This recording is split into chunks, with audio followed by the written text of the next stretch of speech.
Assalamualaikum. Kerusakan kita kali ini adalah pompa vakum. Mana pompa vakum ini milik saya sendiri karena jarang saya ganti oli. Ini sebenarnya kesalahan saya. Kalau misalnya dibuat kerja ya alangkah bagusnya setiap sebulan sekali lah minimal.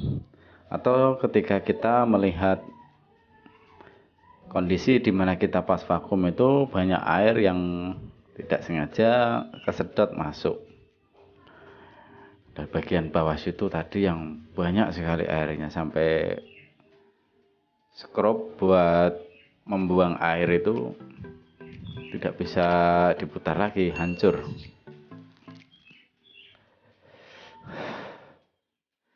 Lubang itu juga kita bersihkan. Intinya kita bersihkan semua dari karat. Banyak yang berkarat. Yang kerusakan yang paling pokok itu terjadi pada bagian mika di tengah. Ada 2 keping mika, itu yang ada pernya 1 itu sama itu. Itu tadi waktu pertama saya buka itu tidak bisa buat kanan kiri digeser-geser, sudah nggak bisa, macet. Alias banyak kotoran di bagian pinggir dari mika itu, banyak kotorannya karena kotoran dari air yang masuk itu menggenang sehingga menimbulkan kotoran.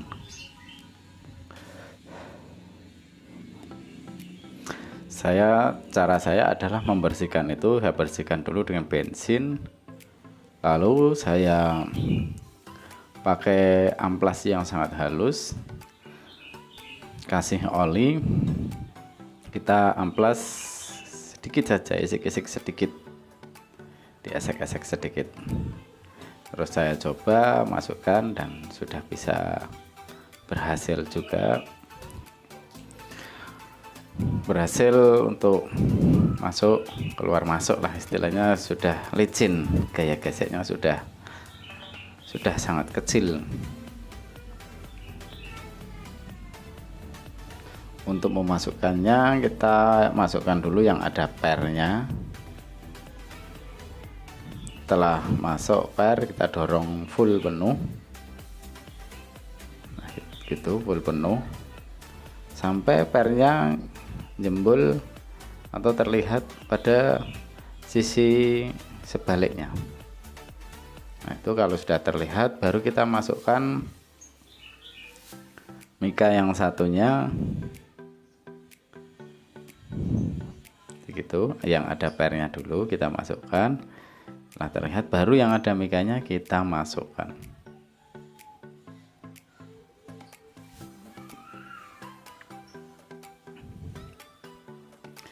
Agak sulit juga karena saya juga belum terbiasa servis ini, karena ini punya saya sendiri jadi saya berani. Nah, kalau kita geser-geser, kita kasih oli, sudah sangat licin, berarti kayak geseknya kecil alias 0. Kita bisa langsung menutupnya kembali. Ingat, waktu menutup sesuaikan dengan jalur yang sebelumnya. Kita lihat pada bagian di sisi-sisi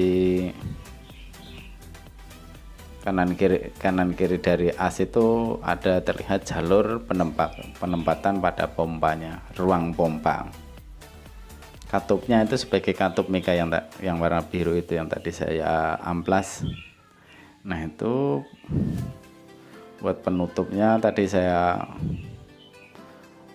rongga pompa, itu ruangan pompa sudah saya bersihkan karena di situ juga banyak air. Yang lubang-lubang ada di jempol itu katup klep. Nah, kita penempatannya itu jangan sampai tergeser, kalau kegeser nggak bisa pompa, malah dorong nanti.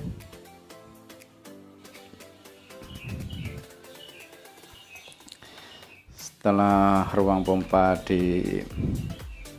dimasukkan pada bagian as, juga dimasukkan juga.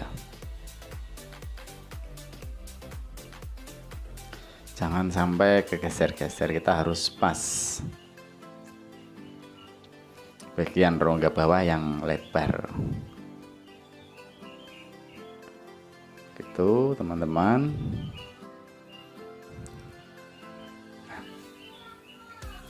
Nah, cara masukkannya gitu.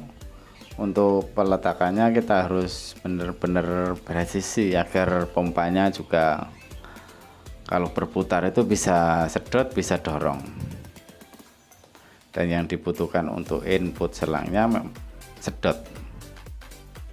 Sampai kegeser berarti kalau sampai tidak bisa sedot berarti kita salah penempatan pada rongga itu, penempatannya skrup, penempatannya ruang rongga tidak pas. Karena itu dapat digeser-geser. Nah gitu, dapat digeser-geser, kita harus pas dengan yang tatakan bawah, alas bawahnya harus pas, sesuaikan saja dengan jalur yang sebelum dibuka. Jadi kalau misalnya teman-teman bingung, di screenshot atau dipoto dulu.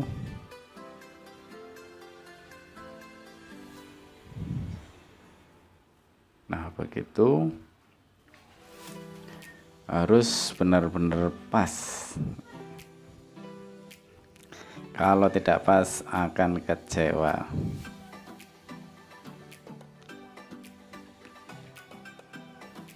Jadi ini baru pertama kali bongkar pompa vakum.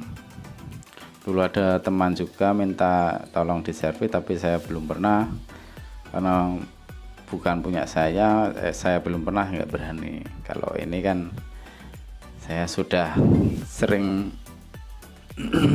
memakainya, dan ini juga punya saya sendiri. Kalau misalnya saya servis gagal kan tidak resiko. Kalau sampai gagal itu nggak enak, saya nggak enak hati. Harus profesional, harus pas, benar-benar pas ya teman-teman.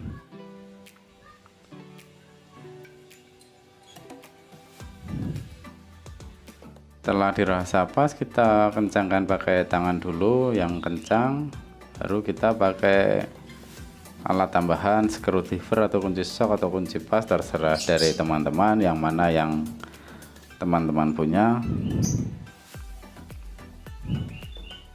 Setelah oke, baru kita putar-putar. Bagian asnya kita putar-putar, memang agak rada berat-berat sedikit, nggak apa-apa, karena vakum berfungsi untuk menyedot agak berat. Pada bagian starternya agak berat. Lalu kita pasang pada klep, ini pentilnya.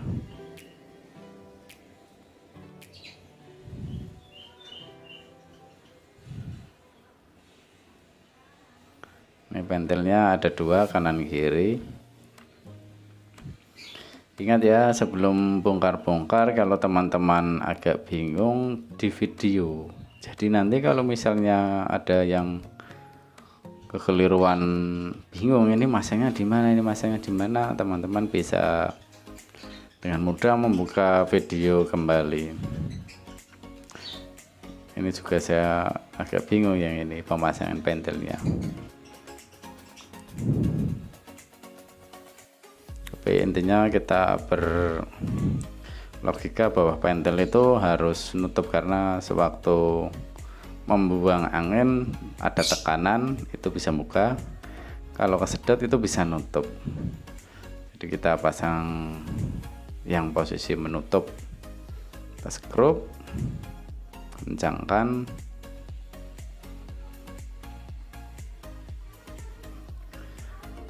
Setelah kencangkan, kita coba pasang over body, lalu kita skrup, jangan kencang-kencang dulu, sederhana saja kekuatannya.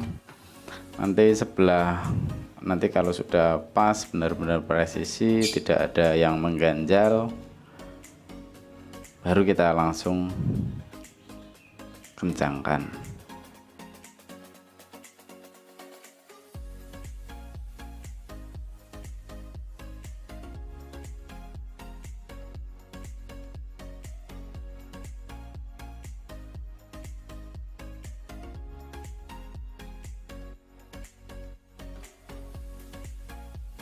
Kita pasang kembali pada penutup kapasitor, karena tadi saya juga beranggapan bahwa yang rusak itu adalah kapasitornya, karena mungkin kecepatannya kurang kencang atau prediksi saya kurang kencang, jadi buat nyedot itu kurang. Ternyata saya salah, ketika saya cek kapasitornya normal semua.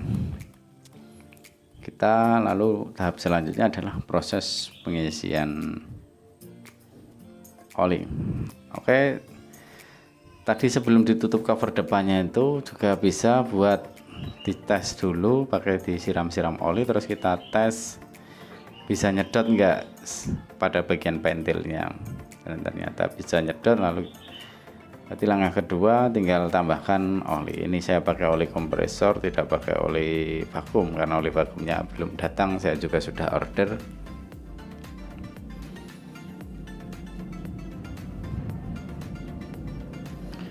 Kita isi dan kita lihat bagian depannya itu ada tulisan min max, minimal oil dan maksimal oil, minimal minyak dan maksimal minyaknya.